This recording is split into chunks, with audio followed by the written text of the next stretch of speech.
ఇవాళ నీకేదో పవర్ ఉందని పండగ చేసుకుంటేనో, నీకేదో పవర్ ఉందని మా మీద దౌర్జన్యం చేస్తేనో రాబోయే కాలం ఎలా ఉంటుందో కూడా ఒక్కసారి ఆలోచించుకుంటే మంచిది. నాకు ఆలోచన జ్ఞానమే లేదు.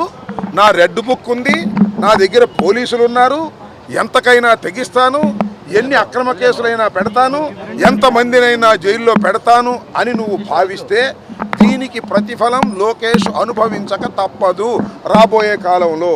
ఇవాళ్లతోనే పని అయిపోలేదు. ఇళ్ళకి కానీ పండగ అయిపోయిందా?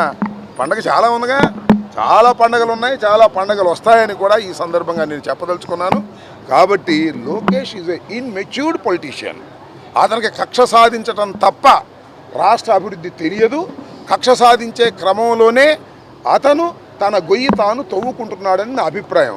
వెనక్కి చూసుకొని ఆలోచించేటటువంటి జ్ఞానం కూడా అతనికి లేదు. అధికార మదంతో ఉన్నాడు. అధికార మదం శాశ్వతంగా ఎవరికి ఉండదు.